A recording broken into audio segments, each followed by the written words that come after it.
Salmo 46, hace rato que no lo leía. Vamos a leer ese salmo. Dice: Hashem es nuestro amparo, nuestra fortaleza, pronto auxilio en la tribulación. Por tanto no temeremos aunque la tierra sea removida y se traspasen los montes al corazón del mar.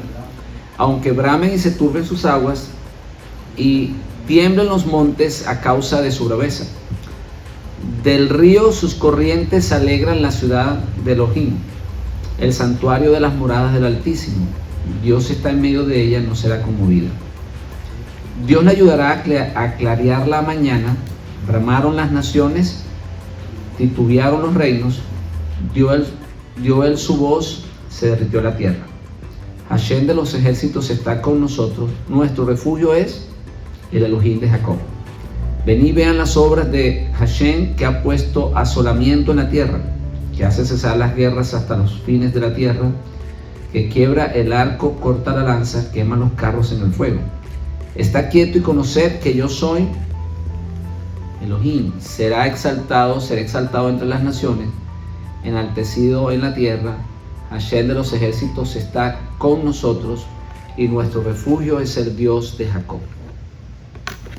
Él es nuestro Elohim, el Dios de Jacob, el Dios que tiene un pacto con un pueblo para restaurar la humanidad. La humanidad está caída y Dios, pactó con un pueblo para restaurar al hombre. Eso es todo lo que hizo Dios con Israel. Dios lo que hizo con Israel es primeramente crear un pueblo porque no existía. Todos los pueblos habían abandonado la ley. Entonces, ¿qué hizo Dios? De los lomos de Abraham, de la simiente de Abraham, sacó un pueblo. No sacó 3. Él podía haber sacado varios, porque Abraham tuvo hija con Agar, la egipcia, y tuvo otros hijos después, pero sacó sacó de Abraham un pueblo para que ese pueblo fuese un pueblo especial, un pueblo de fe. ¿Sabían ustedes que siempre hablamos de la prueba de Abraham cuando iba a sacrificar a su hijo? Siempre hablamos de eso, ¿verdad que sí? Hombre, qué difícil para Abraham ese momento, ¿verdad que sí? ¿Verdad que eso? Siempre pensamos eso. Cuando Dios llamó a Abraham y le dijo: ven, sacrifícame a tu hijo. Entonces, cuando nosotros tenemos eso en la mente, pensamos que Abraham llevaba un niñito de brazos a sacrificarlo. Eso es lo que probablemente se le pasa a la gente, a muchas personas por la mente. Pero si el niño fue capaz de cargar la leña, no era tan niño. Ya entonces era un hombrecito fuerte. Si fue capaz de subir con la leña al hombro, no era un niño, ya era un adolescente. Y Abraham era un anciano. Así que Isaac podía sencillamente negarse a ser sacrificado. Entonces, la prueba no la estaba viviendo solamente Abraham. Abraham estaba viviendo la prueba de sacrificar a su hijo, pero Isaac estaba viviendo la prueba de dejarse sacrificar por su padre. Y esa es la razón por la cual de Isaac Dios saca la descendencia para formar un pueblo de fe. Porque por la fe es que Isaac sube al monte y permite que su padre vaya a hacer el sacrificio.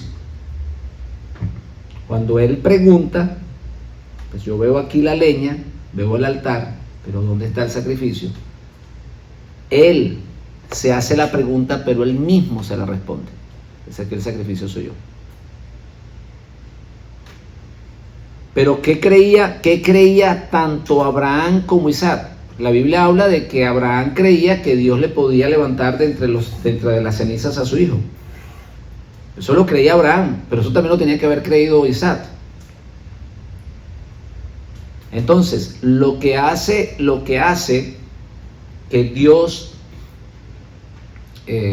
saque a Israel de los lomos de Isaac fue ese acto de fe que él tenía. Él consideraba que Hashem era capaz de revivirlo después que su cuerpo estuviese convertido en cenizas. O sea, es la fe lo que le agrada a Dios. En la parashá de hoy vemos que por la fe, Noé condenó al mundo. Por la fe.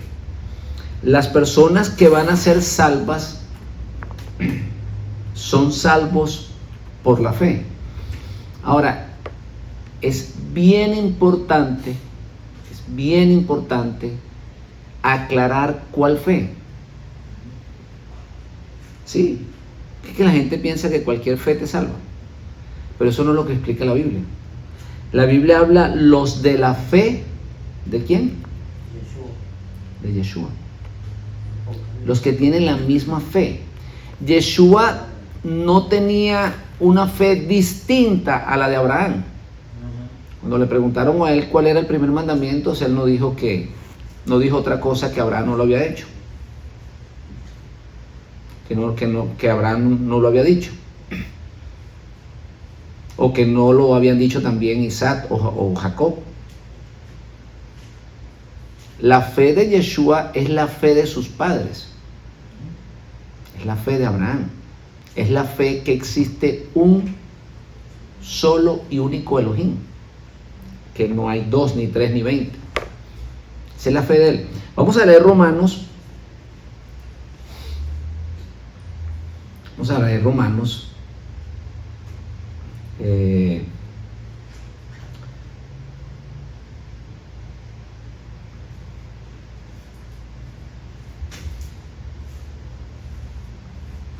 3:26. Para que ustedes entiendan que no es la fe en. No es la fe en. Es muy distinto. Son dos cosas totalmente diferentes. La fe en o la fe de. La gente tiene que entender eso. Es que Yeshua tenía fe. Si él no hubiese tenido fe, no acepta la voluntad del Padre. Porque es lo que estamos tratando de explicar, que Abraham atraviesa por una prueba difícil, que es ir a sacrificar a su hijo. Pero nunca hablamos de la fe de Isaac en ese momento y la situación que le tocó vivir. Entonces, ¿qué fue lo que hizo que él cargara la leña? ¿Qué fue lo que hizo? La fe. Eso fue lo que hizo que el Mashiach estuvo dispuesto a cargar la cruz o a morir en la cruz. O sea, esa leña que estaba cargando Isaac representaba el madero donde Cristo iba a ser crucificado. O sea, que la fe del Mesías es la fe de Isaac. O sea, él cargó la leña y subió a la montaña para tipificar al Mashiach que vendría más adelante, que por la fe él decide morir y morir en el madero. Entonces, Romanos 3, ¿qué? 26, ¿qué dice? Con la mira de manifestar en este tiempo su justicia, a fin de que él sea el justo y el que justifica al que es de la fe de Yeshua. De Yeshua. En otras palabras, nuestra fe no puede ser distinta a la de Yeshua. ¿Y cuál es la fe de Yeshua? ¿Cuál es la fe de él? La fe de Abraham, la fe de Israel. Él cree en un solo Elohim. Juan 17:3, ¿qué dice? Esta es la vida eterna, que te conozcan a ti, al único Dios verdadero. Entonces, este versículo no está aislado. Hay otro versículo que está acompañando este versículo. Creo que está en Apocalipsis. Apocalipsis 14:12. Vamos a leerlo. La ciencia de los santos que guardan los mandamientos y la fe de ¿Apocalipsis qué? 14:12.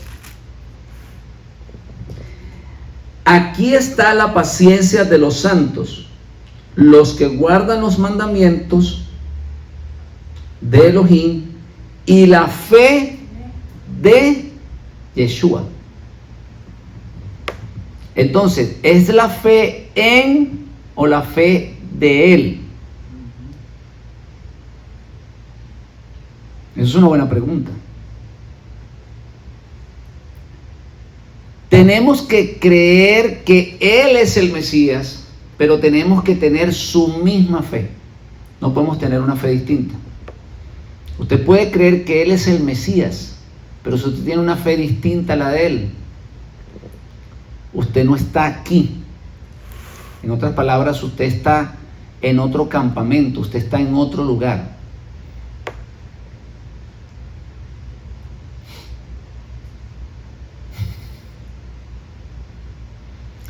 ¿Cuál es la fe del Mesías? La fe de Abraham, la fe de Isaac, la fe de Jacob. La fe en un solo y único Dios.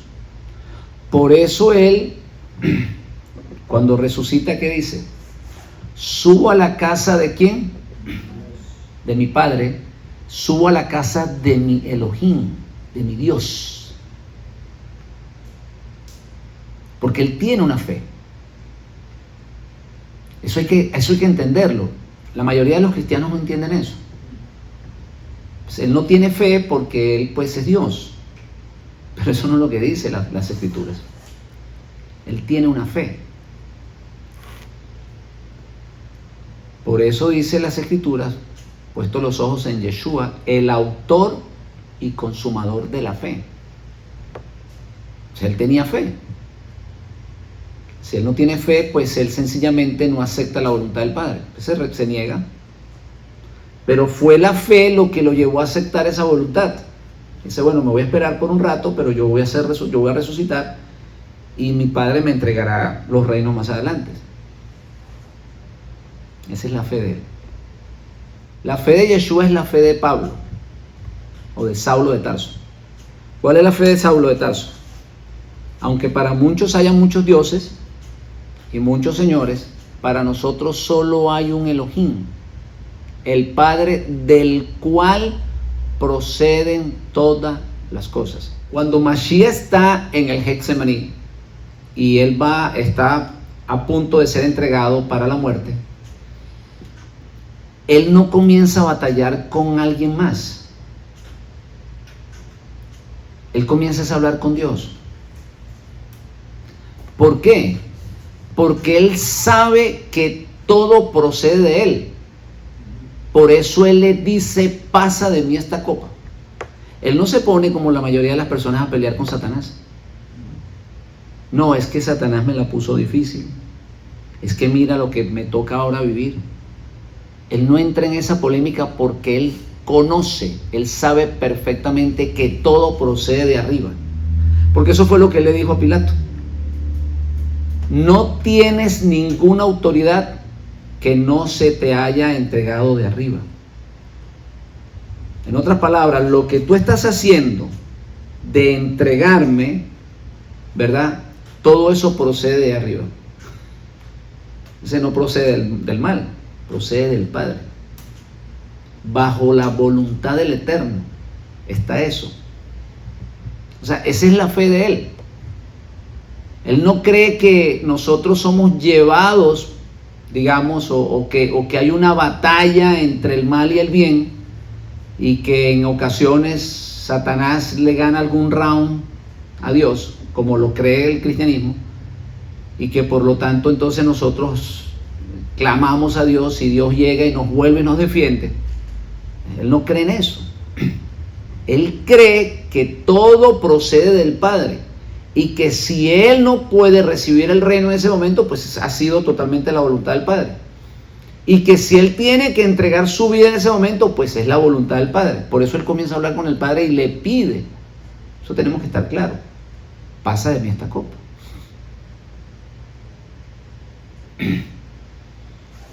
Porque él tiene esa fe. Esa es la fe de él. Entonces, la fe nuestra tiene que ser la de él, no una fe distinta. Por eso, hermanos, el que cree en Yeshua, pero no tiene la fe de Yeshua, no está haciendo absolutamente nada. ¿Por qué? Porque está creyendo en un personaje que es distinto, que es diferente, que no existe. Yeshua es judío. Él cree que existe un solo Elohim. Él nunca se consideró Dios, jamás. Él se identifica como el hijo de Adán, el hijo del hombre. Él tiene un Dios. Subo a la casa de mi Padre, de mi Dios. Esta es la vida eterna, que te conozcan a ti, Padre, al único Dios verdadero. Esa es la fe que tenemos que tener nosotros. Esa es la fe de Noé. Mire, hermanos, la parashá de esta semana habla de un hombre que por la fe condenó el mundo. Hay una situación en la tierra, hay un desborde espiritual. La gente está haciendo lo que quiere. Y ese desorden que la gente está causando, ese caos que la gente está produciendo, hace que la misma tierra se contamine y aún los animales. ¿Y qué fue lo que sucedió?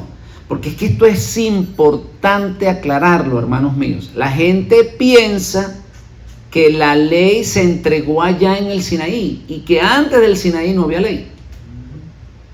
Sí, la gente piensa eso. Que los israelitas en el Sinaí se enteraron por primera vez cuáles eran los animales puros e impuros. Pero aquí tenemos en la parashá de hoy que Noé metió en el arca animales para sacrificios limpios. O sea que esa ley ya estaba antes del Sinaí. Ya la conocía Noé. ¿O cómo él sabía cuáles eran los animales limpios si no lo conocía? ¿O cómo él iba a entrar animales limpios si no sabían cuáles eran? Noé sabía que el que mandaría el juicio sería Dios, porque él entiende eso. Él entiende que hay un solo Elohim, no dos ni tres. Entonces, él sabe que si viene un juicio va a venir de parte del mismo Creador, del que hizo la tierra. Lo que nosotros estamos tratando de enseñar, que el juicio y la bendición proceden del Padre. No es que es otra fuerza contraria. Lo que venga, llega permitido por el Padre. Y todas las cosas fueron creadas por Él. Y aún las fuerzas que se oponen a nuestro crecimiento fueron creadas por Él. Porque entonces estaríamos hablando de creaciones distintas, de varios creadores. O sea, Él crea fuerzas, digamos, para que nosotros nos esforcemos. Siempre me recuerda lo del tiburón que meten en el tanque para que los pescados llegasen al puerto vivos, digamos, con buen sabor. Los pescadores japoneses iban a los océanos, o sea, iban a las profundidades a recoger los pescados, y para que llegaran frescos a la pescadería, ellos lo metían en un tanque. Pero los catadores de sushi se dieron cuenta que algo pasaba con ese pescado, que no sabía como ellos, que no tenía el sabor que ellos querían que tuviese. Entonces empezaron a estudiar y analizaron que cuando el pescado está relajado, digamos, no suelta una cierta adrenalina, vamos a decirlo de esa manera, que es lo que le da el buen sabor al pescado. Entonces dijeron, bueno, hay que colocarle algo dentro del tanque que los pescados se mantengan en movimientos para que ellos suelten esa adrenalina y eso le va a dar el buen sabor al pescado. Entonces decidieron meter un tiburón en cada tanque. Claro, el tiburón se comía alguno de los pescados, pero los otros que llegaban bien enérgicos. ¿Por qué? Porque sabían que tenía alguien que lo estaba persiguiendo. Por eso tenían que moverse. A nosotros nos pasa lo mismo. A nosotros nos pasa exactamente lo mismo, hermano. Si nosotros no tenemos compromisos, si no tenemos que pagar nada, nos relajamos. Y llegamos a un momento que llegamos a un estado que nuestro cuerpo se congela. Así de sencillo. Porque no tenemos un compromiso. Entonces, ¿qué hace Dios? Hace eso. Coloca una fuerza que nos oprime para que nosotros nos mantengamos activos y recordemos que necesitamos restaurarnos. Entonces nos coloca un perseguidor. Sí, porque si no nos relajamos. Eso lo vemos en la historia del pueblo de Israel. El pueblo de Israel, cuando estaba muy relajado, entraba en idolatría. Entonces, ¿qué hacía Dios? Le metía un montón de tiburones allí. Le metía a los filisteos, a los asirios. Alguien de otra parte sacaba un tiburón y lo metía allá adentro. Y comenzaban los israelitas a activarse. Y entonces cuando se activaban, ¿qué hacían? Clamaban a Hashem. O sea que Dios coloca esas fuerzas para que nosotros estemos clamando. Hermanos, eso lo hemos explicado muchas veces acá. ¿Sí recuerdan lo que yo le dije de la situación del pueblo de Israel frente al Mar Rojo? Los israelitas habían salido de Egipto, y como ellos habían sido liberados con tanto poder y tanta gloria, pues ellos iban relajados por el camino. Ellos pensaban que ya lo habían logrado todo. Y dejaron de orar. Ellos habían clamado antes, muchísimo. Pero como ya habían sido liberados, dejaron de clamar. ¿Y por qué les digo esto, hermano? Porque esto sucede hoy en día. Hay personas que cuando estaban allá en el otro campamento oraban, ayunaban, hacían de todo. Y cuando Dios los libera de eso, les saca, digamos, les quita el velo y ya entienden que el cristianismo no es, que es otra cosa, entran en un estado de comodidad tremenda y ya ni siquiera quieren congregarse. Entonces, ¿qué hace Dios? Les manda el tiburón, les mete el tiburón en el tanque. Israel estaba frente al Mar Rojo y atrás le cayó el ejército de Faraón. ¿Y saben qué hizo que el mar se abriera? La oración del pueblo, no la de Moisés. Eso lo dice el Midrash. El pueblo oró con tanto fervor que eso fue lo que hizo que se abriese el mar. Por eso un hombre de la tribu de Judá, sin que le dijera nada, se metió en el mar. Sí, saltó y se fue. Dijo, no, esto se va a abrir porque nosotros hemos orado con tanta fe que esto se va a abrir. Y se metió y se abrió el mar.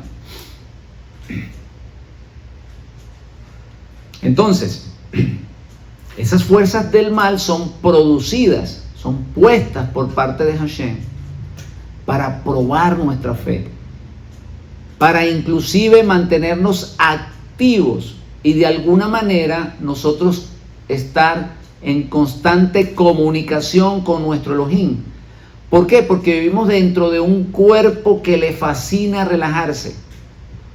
Este cuerpo le encanta, ¿verdad?, las comodidades que ofrece el mundo. Rechaza lo espiritual. Entonces, ese enemigo que está por allí, ¿verdad?, como dice el apóstol Pedro, como león rugiente, es el que nos obliga a que nosotros de vez en cuando clamemos a Hashem y no perdamos la comunión con Él. Esa es la fe de Yeshua, no es otra fe. No existen dos poderes, no existe una competencia, hermanos míos. Eso no existe, porque estaríamos hablando de dos dioses. Eso solo existe dentro de las mitologías, pero no en la fe de Israel, no en la fe de Yeshua. Entonces, en la parashá de hoy hablamos o entendemos que fue la fe de ¿quién? De Noé, que más adelante iba a ser la fe de Abraham. Era la misma fe. Esa fe en entender que existe un solo Elohim que tiene el poder absoluto, el control absoluto del universo, es la que lo salva. Cuando él oye la voz y le dice que construya el arca, él dice, bueno, sí, la voy a construir porque yo estoy seguro que el que me lo está diciendo es el que creó el mar, el que creó los cielos. Y si él me lo está diciendo, él va a ser capaz de traer un diluvio y va a cubrir toda la tierra. Y yo tengo que prepararme para eso. Entonces, esa misma fe, hermanos, esa misma fe de Noé, es la misma fe que debemos de tener nosotros. Mire, cuando Noé comienza a construir el arca, él la comienza a construir ¿dónde? En una montaña. Cualquiera que le dice construyete una barca, ¿dónde usted cree que la construye? Es más, le voy a dar un dato. ¿Dónde ustedes creen que se construyen los barcos?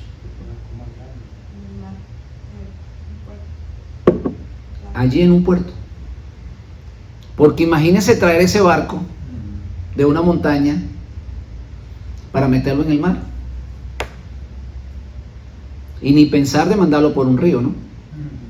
Que no hay río que lo pueda mandar por allá. No hay río por donde lo puedas enviar. Imagínense esos barcos cruceros que caben 6-7 mil personas y más. Entonces, él comienza a construir un arca o una barca, la construye en una montaña. Y cualquier persona que tiene 2 dedos de frente tiene por lógica que entender que que no tiene lógica que tú construyas un arca allá, porque ¿cómo la vas a transportar para el mar? ¿Cómo la vas a llevar al mar? No hay forma, mucho menos en los tiempos de Noé. No hay manera de llevar eso allá. O sea, eso no tenía sentido, vamos a decirlo así, construir un arca allá, y es por eso que la gente realmente no le hace caso a Noé. Que Noé está haciendo algo en contra de la lógica, porque es que Noé está actuando no con lógica, sino con fe. No hay lógica de que yo esté construyendo un barco acá en una montaña donde no hay agua. No tiene lógica, no tiene sentido. Entonces, eso hace que las personas ignoren el mensaje de Noé. Eso es lo que hace que las personas ignoren el mensaje de Noé. La manera como Noé está construyendo su barca. Por eso no le creen. Pero esa fe es la que los condena a ellos. De la misma manera sucede con nosotros. Hay personas que no entienden lógico nuestra fe.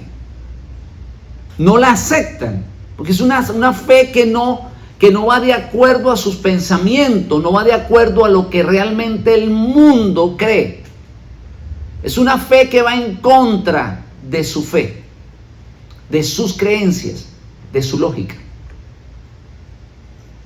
Por ejemplo, una persona, vamos a decir en el mundo cristiano, la persona dice: yo tengo fe en Cristo porque Cristo es Dios. Y si Cristo no es Dios, no puedo tener fe, no puedo creer que Él pueda salvarme. Ese es el pensamiento cristiano. Por eso a la gente, por eso al cristiano, si tú le quitas que Cristo es Dios, le quitas la fe. Se queda sin fe. Porque su fe está basada en eso. Él dice: bueno, el único que me puede salvar a mí es Dios. Entonces, si Cristo no es Dios, pues yo no puedo tener fe en Él. Porque eso le dice su lógica. O sea que esa fe del cristiano no es tan lógica. Es una fe que está basada en, digamos, en un concepto que el hombre se ha creado. La única manera de que Cristo me pueda salvar es que Él sea Dios. Pero esa no es la fe de Noé, esa no es la fe del Mesías, esa no es la fe del pueblo de Israel. El pueblo de Israel, cuando estaba en Egipto encarcelado, no estaba esperando a ningún Dios. Ellos no lo esperaron, porque esa no es la fe de ellos. Ellos estaban esperando un libertador, un hombre. Mire, cada vez que el pueblo de Israel entraba en conflictos, en problemas, y entraba en situaciones difíciles, nunca esperaron a un Dios. Siempre esperaron a un hombre que los libertara. Porque esa es la fe de ellos. Ellos entienden, ellos comprenden, ellos tienen el conocimiento de que para que alguien venga a salvarte no necesita ser Dios. Necesita tener el respaldo de Dios, pero no necesariamente ser Dios. Esa es la fe de ellos. Esa es la fe de Abraham.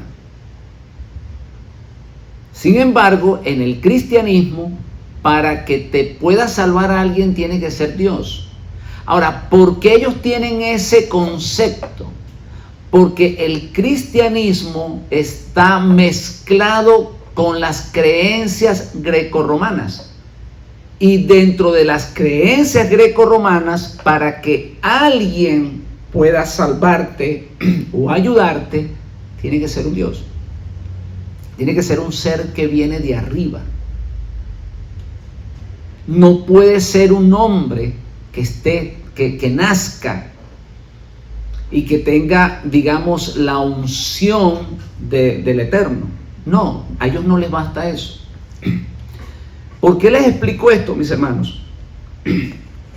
Porque cuando se comienza a predicar de Yeshua como el Salvador, dentro de los, digamos, pueblos gentiles, fuera de las fronteras de Israel, comenzó a tener un auge, comenzó a tomar fuerza. Pero cuando llegaron a ciertos lugares, se encontraron con competencias. Recordemos que no solamente se predicaba a Yeshua como el Mesías, para la época del Mesías también se predicaban a otros. Ellos se encontraron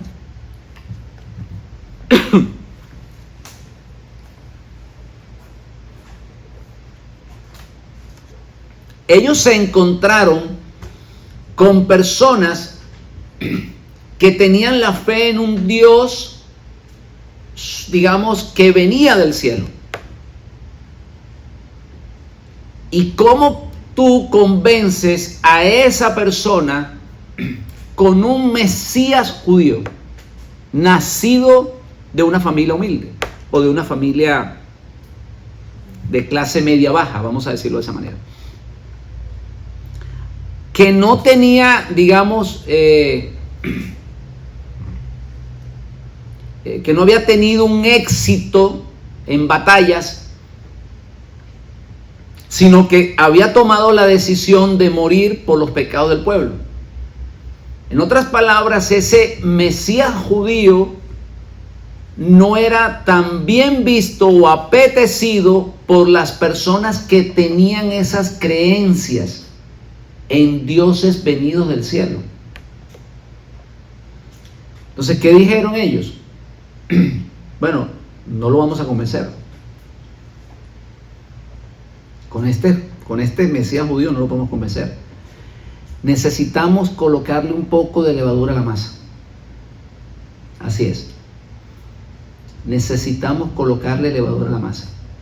Vamos entonces a elevarlo no a un ser nacido de hombre y mujer.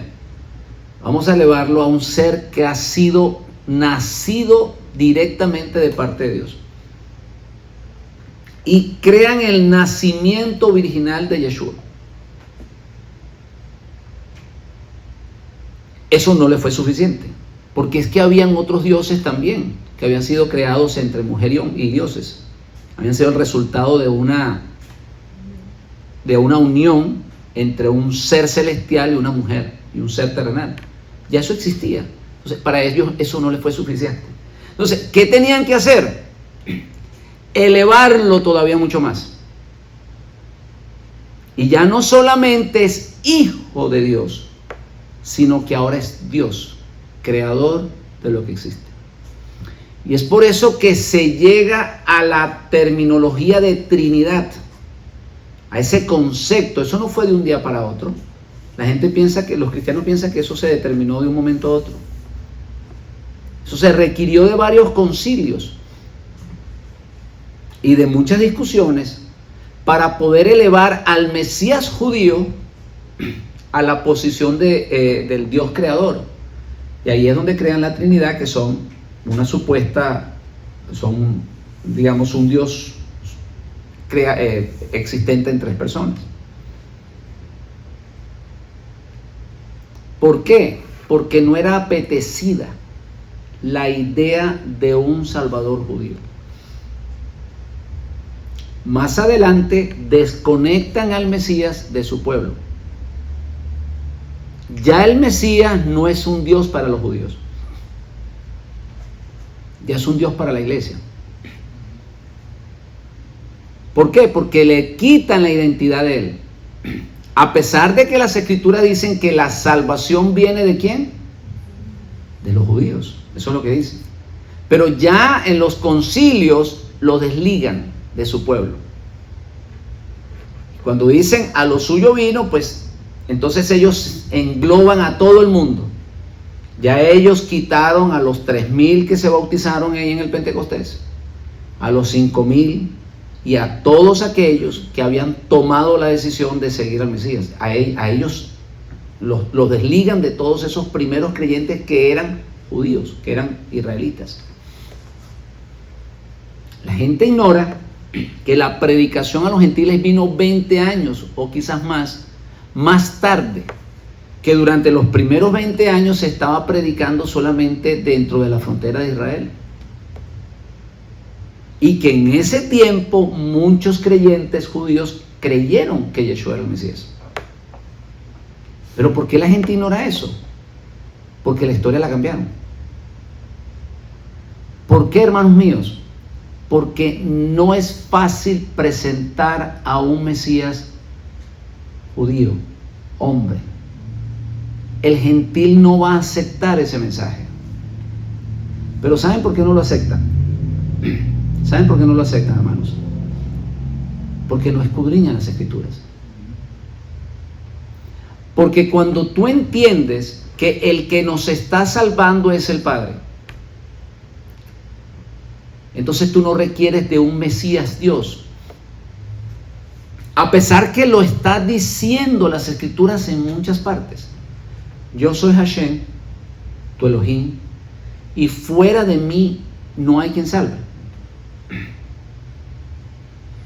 Entonces, cuando tú comprendes eso, entonces tú no requieres de un Mesías Dios. Tú logras entender que el único que te salva es Hashem. Hashem te salva por tener la fe de Yeshua. Y por creer que en Yeshua Dios depositó nuestra culpa. Cuando Él va al Calvario o cuando Él decide entregar su vida, Él decide entregarla por su pueblo. Esa es la fe de Él. Él entiende que la muerte del justo perdonaría los pecados del pueblo. Él lo entiende así. Y por eso toma la decisión de entregar su vida por el pueblo. Y eso lo dicen las Escrituras. Él salvará a su pueblo. Fíjense, a su pueblo de pecados. Entonces, la fe de nosotros tiene que ser eso. La fe que tenía Él. ¿Cuál fe? La fe de que en el momento que no existe un justo o que el mundo está contaminado, se requiere la vida de alguien para continuar la vida existente en el mundo. Para que haya un arrepentimiento. ¿Saben cómo continúa la vida? A ver si alguien me dice cómo continúa la vida.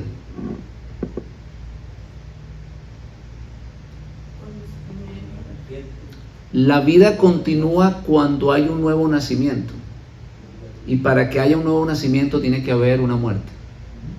¿Recuerdan lo de la semilla? La semilla de trigo, que tiene que caer a tierra, morir, para poder llevar frutos. Entonces, la muerte del Mesías era con el propósito de producir arrepentimiento. ¿Por qué? Le voy a explicar esto. ¿Cuál era el mensaje del Mesías? Arrepentidos, arrepiéntanse, mueran al pecado, mueran al pecado, mueran al pecado. Juan el Bautista, mueran al pecado.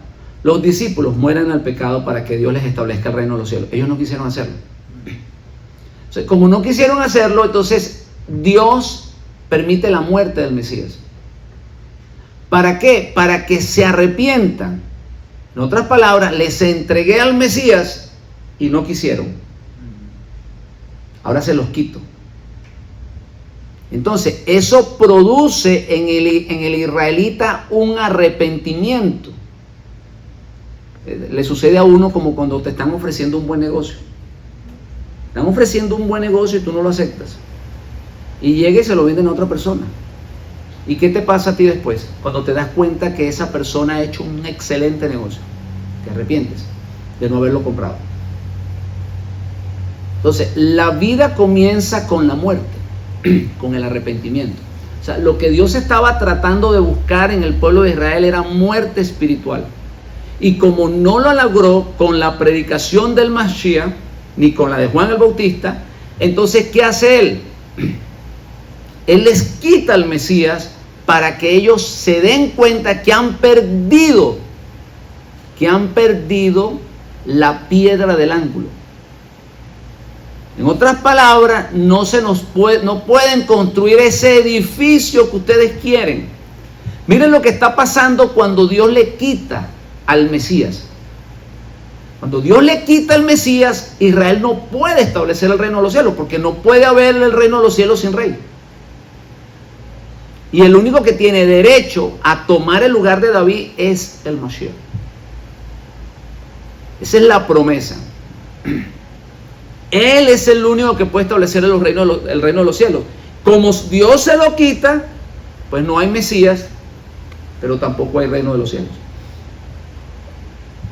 Entonces, ¿qué está buscando Dios con quitarle al Mesías al pueblo de Israel, está buscando que se arrepientan. Por eso es que en el Pentecostés, que le preguntaron los justos que estaban allí, los varones piadosos, ¿qué haremos? ¿Y qué le dijo Pedro? Bueno, arrepiéntanse. Arrepiéntanse. Más adelante le dice, conviértanse para que vengan tiempos de refrigerios y a ver si ahora el cielo nos envía al Mesías. Porque cuando estaba aquí no lo aceptaron. No aceptaron su mensaje. Miren, mis hermanos, déjenme explicarle algo, que esto es de vital importancia. Las personas piensan que no aceptaron al Mesías como tal. Eso es lo que la gente cree. Pero sí lo aceptaron. Pues cuando Él les multiplicaba los panes, los peces, la gente estaban ahí haciendo fiesta y lo querían proclamar como rey. ¿Quién no quiere un rey así? Vive como quiera. ¿Tienes hambre? Te voy a dar pan. ¿Tienes sed? Voy a convertir el agua en vino. ¿Estás enfermo? Te voy a sanar. Cualquiera quiere un rey así. Entonces, a ese rey sí lo aceptan. Lo montan en un pollino y lo comienzan a proclamar rey de Israel. Cualquiera quiere a alguien así como rey. Pero cuando Él comienza a decirles, se tienen que arrepentir para que yo les pueda establecer el reino de los cielos, ahí dijeron, no, ¿de qué nos tenemos que arrepentir? Nosotros somos hijos de Abraham. No tengo nada que arrepentirme. Mira, ahí está el templo. ¿Eso qué quiere decir? Que Dios está con nosotros. Ahí está el templo. Lo que ellos no habían entendido, que ahí estaba el templo, pero Dios no estaba con ellos hace mucho rato. El templo sí estaba allí, porque ellos limitaron a Dios ahí, a ese lugar. Y eso pasó con Jeremías. Ahí está el templo. A nosotros no nos va a pasar nada. Dios está con nosotros. Y Jeremías le dice, no digan, tenemos el templo, tenemos el templo, tenemos el templo. No digan eso. ¿Y qué vino después de esas palabras? La destrucción del templo. ¿Sucedió con Jeremías? ¿Sí o no? Sucedió. ¿Y qué pasó con el Mesías? Las mismas palabras. Tenemos el templo, estamos haciendo los sacrificios, ahí están los sacerdotes, Dios está con nosotros. ¿De qué nos tenemos que arrepentir? De nada. Arrepiéntete tú que estás allí hablando con una prostituta. Tú eres el que necesitas arrepentirte. Tú eres el que tienes que arrepentirte, que comes con los publicanos, con los que cobran impuestos. Tú eres el que tienes que arrepentirte. Nosotros no. Nosotros somos linaje de Abraham. Estamos blanqueados por fuera. ¿Se dan cuenta que ese mensaje fue el que rechazaron ellos? Ellos no rechazaron al Mesías. Entiendan, hermanos míos. Ellos no rechazan al Mesías. Ellos rechazan al mensaje del Mesías. Y lo mismo le sucede al cristiano.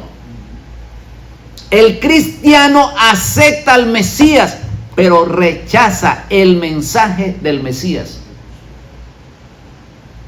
Y eso tiene que estar claro en su corazón, hermanos míos. La gente no rechaza al Mesías.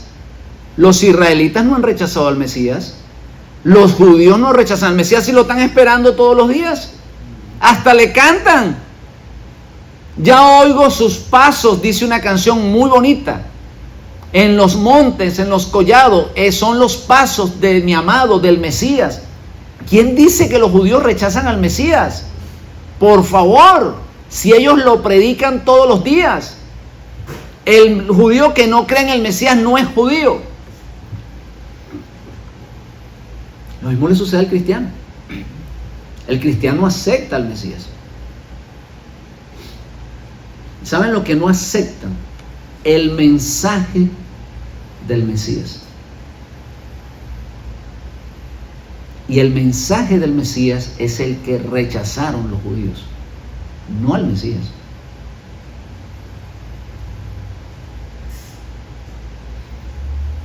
Y el mensaje del Mesías es el que rechazan los cristianos. Les pasa lo mismo. Una cosa es que tú lo aceptes como rey y otra cosa es que lo aceptes con las leyes que él trae. Miren, yo les hablo como venezolano. En Venezuela la gente aceptó a Chávez. La gente piensa que Chávez llegó allí por la fuerza. Él trató, pero no pudo. Fue a la cárcel, más adelante se lanzó como candidato a la presidencia y ganó, no sé si fue con un 70 o 70 y tantos %. O sea, la gente lo aceptó a él como el Mesías de Venezuela. La gente lo aceptó como el Mesías. Pero ¿qué fue lo que sucedió con el tiempo? Sus enseñanzas, su forma de gobernar, no comenzó a encontrar lugar en el corazón de los venezolanos. Y ahora no saben cómo librarse de ese sistema que creó él allá adentro. Entonces, aceptar a una persona, aceptar o creer en una persona, tú puedes seguirlo porque no lo conoces. El Mesías comenzó a hacer milagros. ¿Y qué pasaba con las multitudes? Lo seguían, lo aceptaron. Este es el Mesías, este es el profeta que estamos esperando. Pero ¿qué sucedió cuando entraron en intimidad con él? Cuando él le dijo, siéntense, vamos a hablar. ¿Qué sucedió? ¿Lo siguieron o se apartaron? Entonces, tú puedes aceptar a alguien porque piensas que esa persona va a ser, digamos, lo correcto, o es la persona que tú quieres, porque tú te creas un concepto, digamos, de la persona por las apariencias físicas, por la manera como él está actuando, por lo que él dice que es. Cuando intimidas con esa persona, le pasa lo que le pasa a la gente cuando se casa. Una persona se casa enamorado porque miró lo externo de la persona, o miró que la persona andaba en un buen carro. Resulta ser que el carro era prestado y comienza a desilusionarse ella en el camino. Y comienza a conocer la persona en el matrimonio y se da cuenta que no era el príncipe azul ese que ella había conocido. Eso es lo que el Mesías le dice a ellos, a sus patriotas, a sus contemporáneos, a sus compatriotas. Él le dice, conozcan la verdad, conozcan este mensaje que yo traigo, y este mensaje que yo traigo te va a hacer libre. Eso es lo que le está diciendo. O sea, cuando él dice conoceréis la verdad, no se refiere a conocerlo a él. Es conocer el verdadero mensaje que él está trayendo, el mensaje de Moisés, el mensaje que procede del cielo. Cuando ustedes conozcan este mensaje, ustedes van a ser verdaderamente libres. No conocerlo a él. Porque es que muchos lo vieron y lo conocieron, pero no lo aceptaron porque no aceptaron su mensaje. Entonces, cuando nosotros decimos que el cristiano acepta a Cristo, sí, estamos diciendo que lo mismo que el judío acepta al Mesías, pero lo acepta acondicionado al concepto que él tiene del Mesías. Igual que el cristiano acepta un Mesías que le permite seguir violando la ley, que le permite reunirse en estas fiestas a comer caramelos allá afuera, que les permite hacer cualquier culto en las iglesias desordenado, con risas, cayéndose en el piso, cayéndose para atrás, que le permite ese desorden espiritual. A ese acepta. que le permite congregarse cualquier día, que le permite celebrar fiestas paganas, a ese Mesías aceptan, pero no al Mesías judío, no al Mesías de la Biblia. Es que mire, si nosotros tenemos una predicación hoy en día que va en contra de eso, es porque Dios sabe que la necesitamos. Porque Dios no puede estar mandando un predicador haciendo un llamado al arrepentimiento si la persona está viviendo correctamente. Si hay un llamado al arrepentimiento, es porque Dios sabe que el pueblo necesita arrepentirse. En el caso de la predicación de Juan el Bautista y de el Mesías, es porque Israel en ese momento necesitaba arrepentirse. Dios no los va a mandar a arrepentirse si ellos están viviendo correctamente. No tiene lógica, no tiene sentido. Dios no es un Dios de confusión, es un Dios de orden. Él mira que su pueblo está contaminado y que no está haciendo lo correcto. Por eso Él manda su mensaje de arrepentimiento. Entonces, ¿qué es lo que rechazan? No rechazan al Mesías. Hermanos, por favor, no malinterpreten las Escrituras. Al Mesías sí lo aceptan. Mientras Él multiplica los panes, mientras convierte el agua en vino, mientras resucita a los muertos, a Él lo siguen. Porque es el Mesías que tú estás esperando. Es igual que el cristiano. El cristiano está esperando un Mesías que le permita vivir como él vivía antes. Es un Mesías creado bajo tus conceptos. Es un Mesías que tú creas. ¿Por qué? Porque es que nosotros estamos acostumbrados a crear nuestros dioses. Nosotros los hacemos del tamaño que queremos. Sí, hay gente que dice, no, yo voy a hacer un Dios de este tamaño. Y hay otros que dicen, no, a mí me gusta un poco más grande. Y hay otros que dicen, no, a mí no me gusta que sea blanquita la Virgen, yo la voy a hacer un poquito oscura. Y hay otros que deciden hacerlo mucho más grande. Y en fin, el hombre está acostumbrado a crear su Dios a su manera, como él quiere. Entonces, le pasa exactamente cuando llega el Mesías. Cuando el Mesías llega a la persona y se revela tal y cual como es, pues entonces la gente dice, no, este no es el Mesías que yo quiero, por eso lo rechazo. Y el Mesías que llega a Israel no era el que ellos estaban esperando. Ellos estaban esperando a otro, que les aceptara todas las creencias que ellos habían absorbido allá en Babilonia y que se habían filtrado, digamos que habían absorbido también de los griegos, y todas las corrupciones que habían hecho y todas las contaminaciones que habían metido dentro de la fe genuina de Israel. Y a ellos se las tenía que aceptar ese Mesías. Y resulta ser que ese Mesías no se la aceptó. Ese Mesías le dijo, no, tú te tienes que arrepentir. Es más, ese Mesías le dice a un hombre que es un santo, que es un miembro del Sanedrín, le dice, ¿sabes qué? Te toca nacer de nuevo. Qué pena que te lo diga. Pero eso no se lo está diciendo a una prostituta. Se lo está diciendo a un hombre que es un maestro en las Escrituras. No es cualquiera. Nicodemos no logra entenderlo. Dice, ¿cómo que nacer de nuevo? Pues yo me he bautizado muchas veces en agua. Yo hago todos los rituales que hay que hacer. ¿Cómo este hombre me manda a que nazca de nuevo? Entonces, ¿qué es lo que pasa? Que no acepta el mensaje. Ese mensaje que te dice, estás mal, no estás bien. Miren, a nosotros nos pasa algo tremendo. Cuando esta revelación llega a nuestros corazones,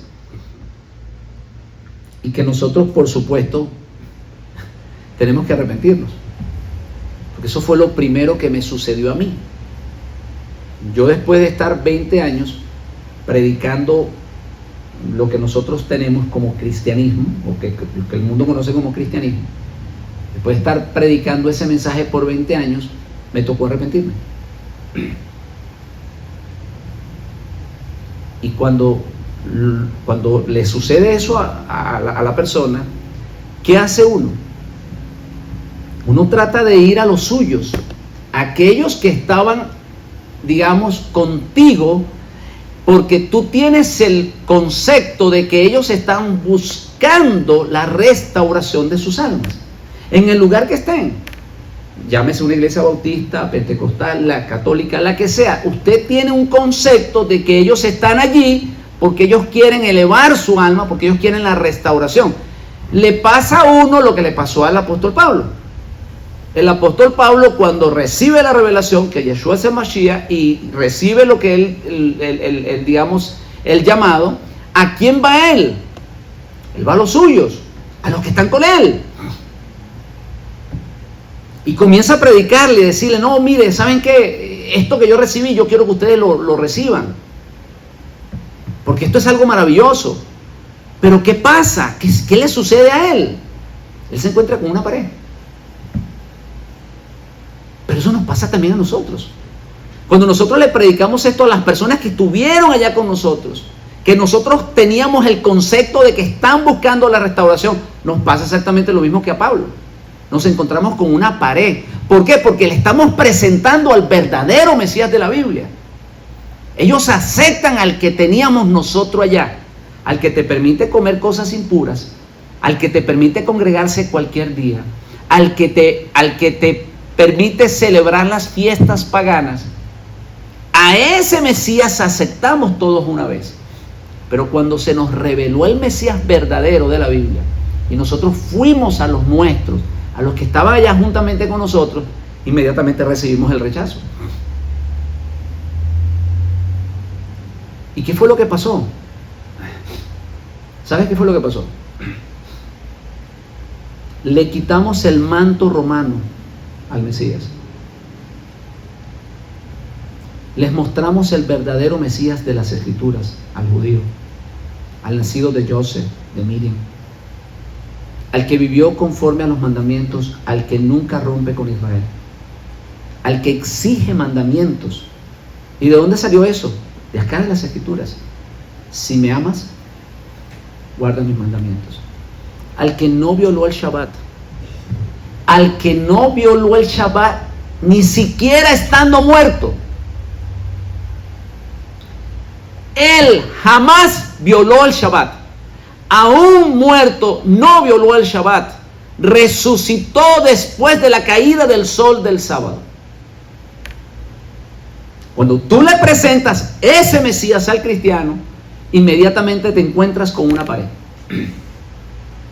¿Y qué sucede? Sucede lo que les acabo de explicar. Queremos construir nuestros dioses. Los hacemos a nuestra manera, a nuestra forma.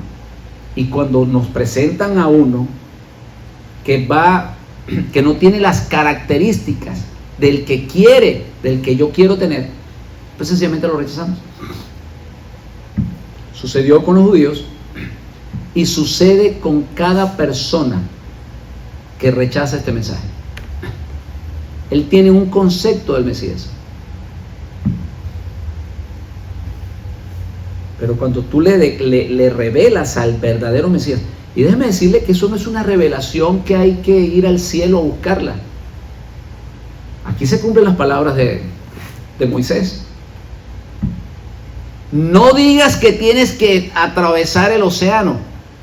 No digas que hay que buscar eso allá arriba, al cielo. No digas eso. Aquí está en tu corazón. Las personas no lo quieren entender porque no quieren. Aquí está escrito. Aquí está escrito. No lo quieren entender. O sea que esto de la revelación no es algo que viene un ángel. A nosotros no se nos apareció ningún ángel. Lo que nosotros sí queríamos era conocer la verdad. Teníamos ese deseo en nuestro corazón. En otras palabras, no estábamos satisfechos con el pan leudado, eso que nos estaban dando allá afuera, con las mentiras, con las creencias de los hombres. No estábamos satisfechos. Qué pena que se lo diga, no estábamos satisfechos. Nunca quedamos satisfechos. Salíamos con más preguntas que respuestas. Y los pastores cristianos tienen preguntas y no tienen respuestas. Ni siquiera sus propios líderes se las pueden dar. Están sedientos, pero con temor.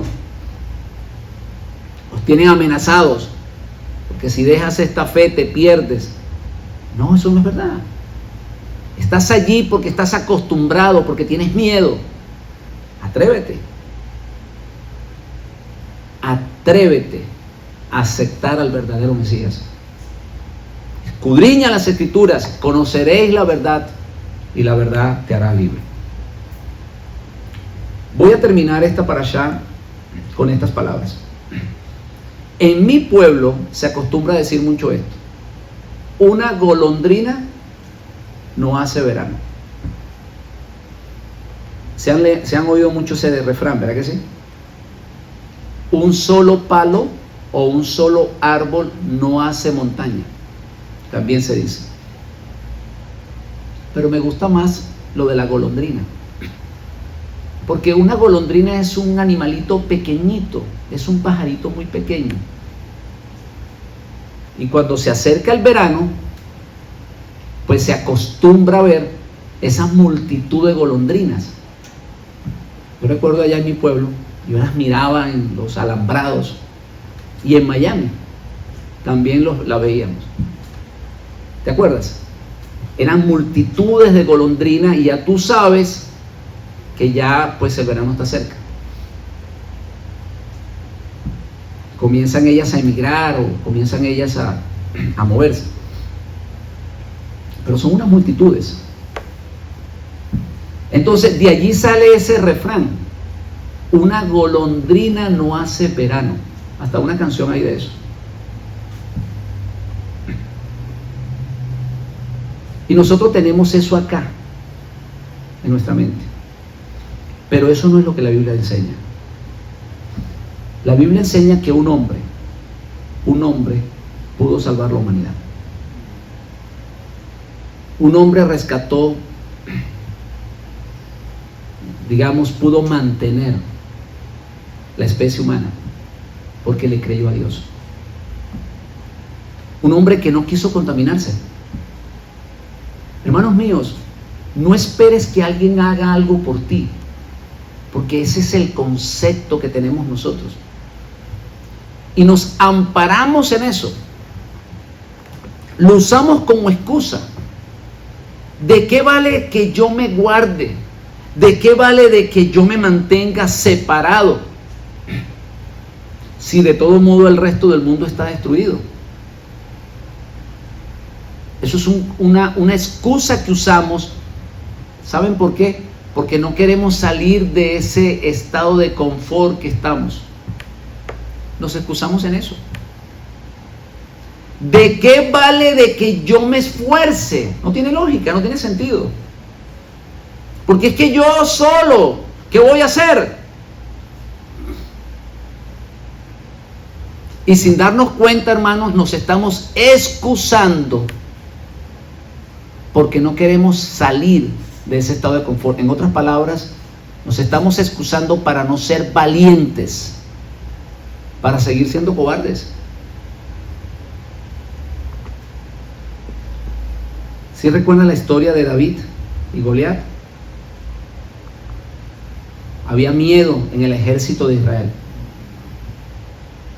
Había un gigante que estaba retando al pueblo de Israel. ¿Sabe qué hacían los soldados de Israel? No tiene lógica pelear con este hombre, vamos a perder. No querían salir de ese estado de confort y habían creado esa excusa. Y apareció un niño, un jovencito, que había entendido claramente quién era el que le estaba exigiendo que pelearan. Había entendido que su digamos, su general no era humano.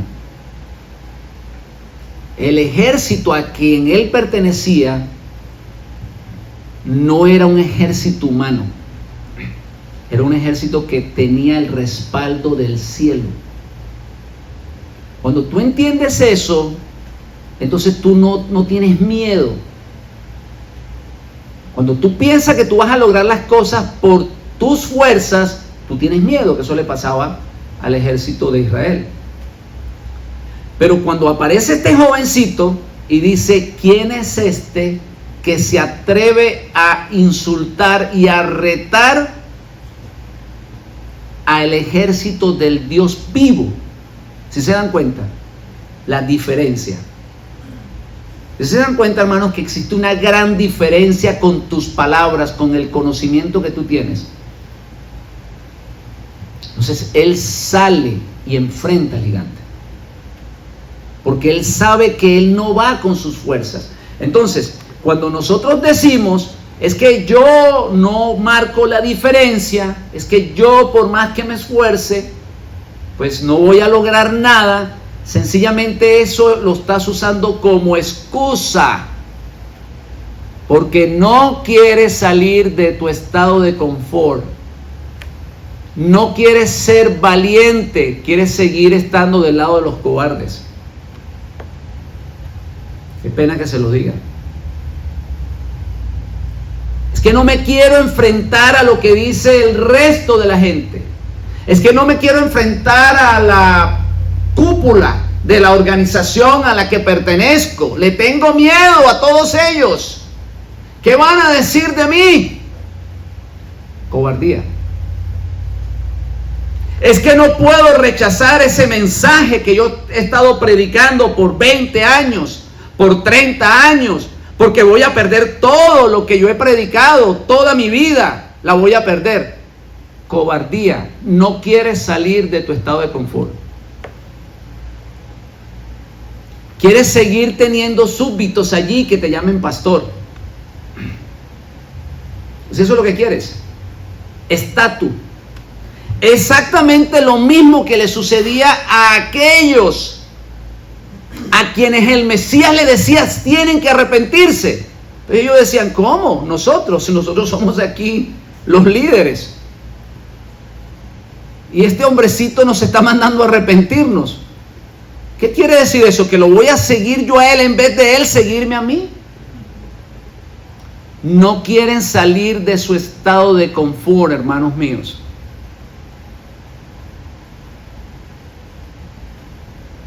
Otros tienen miedo. Porque piensan que lo van a hacer con sus fuerzas. Pero les tengo una buena noticia hoy. Una excelente noticia. No es con ejército, no es con espada, dice nuestro Elohim. Es con su poder, con su espíritu. En la enseñanza de esta semana nosotros vemos que Noé logra la victoria. Él le cree a Dios porque no quiso contaminarse. Dios le dijo, construye un arca, te voy a salvar. Es que yo soy una sola persona. No, no te preocupes, con una sola persona yo voy a restaurar la humanidad. Constrúyete tu arca, te vas a salvar y te va a salvar tu familia. Y bueno, sucede lo que sucede, viene el diluvio. Noé ve que las aguas comienzan a bajar, ya deja de llover. Él envía un cuervo, ¿cierto? Para ver si el cuervo encontraba, si el cuervo regresaba, pues es que no había nada que comer.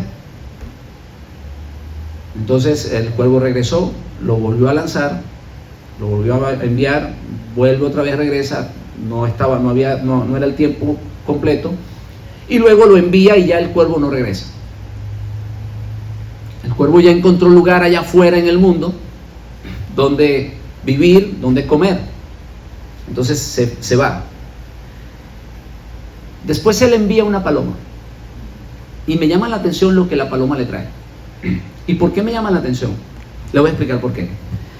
Porque los griegos acostumbraban darle a los atletas que vencían una corona de olivas, de hojas de oliva.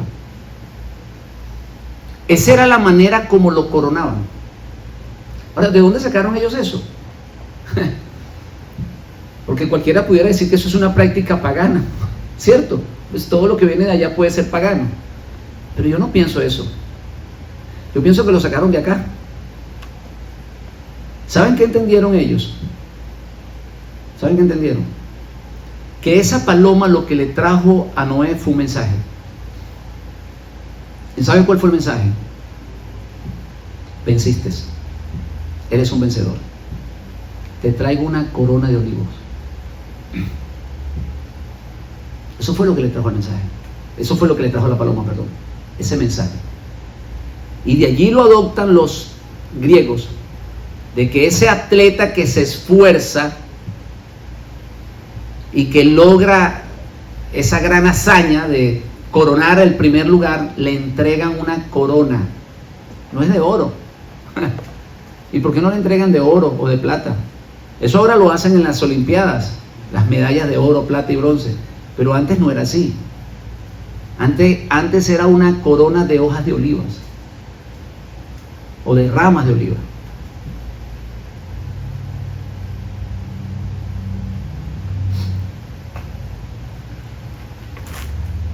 ¿Qué representa o qué es el olivo? Vamos a decirlo así. ¿O cuál es el fruto del olivo? ¿Qué es? La oliva. Ese es el fruto del olivo, del árbol de olivo, ese es la oliva que nosotros comemos. Resulta ser que de esa oliva se saca aceite. Cuando se exprimen esas olivas sale aceite. Y ese aceite era el que se usaba para alumbrar la menorá en el templo. En otras palabras, del árbol de oliva se obtenía el fruto para que la menorá estuviese alumbrando, para que hubiese energía y esa menorá estuviese alumbrando el pueblo. Si estamos entendiendo, ¿no? Cuando la Biblia dice que no es con espada ni con ejército, sino con su Santo Espíritu, si tomamos en cuenta que la menorá representa eso, la fuerza del Espíritu, la fuerza del Espíritu de Dios, tenemos que llegar a la conclusión que no debemos de tener miedo, porque esto no es una obra nuestra, esto es una obra de Dios. Dios está buscando una sola persona que sea capaz de entender que con la fuerza del Espíritu esa persona puede alumbrar y que va a hacer una gran diferencia, hermanos. Ayer yo meditaba en esto. ¿Qué puedo hacer yo, Señor? Yo soy tan solo un hombre. Hay un mundo allá afuera muy gigante, muy grande. Cuando de repente comienzo yo a meditar en esta parashá, yo digo, Dios mío, si con un hombre tú lograste salvar la humanidad, ¿por qué entonces tengo yo que callarme? ¿Por qué debo yo callarme? ¿Por qué yo tengo que tomar ese estado de confort? ¿Por qué no puedo yo también decir, no es con mis fuerzas? Dame, Señor, esa corona de olivas. Dame la fuerza del Espíritu para predicar este gran mensaje de salvación. Y yo sé que voy a vencer. Porque no seré yo, sino que serás tú a través de mí. Shalom, hermano. Shabbat shalom.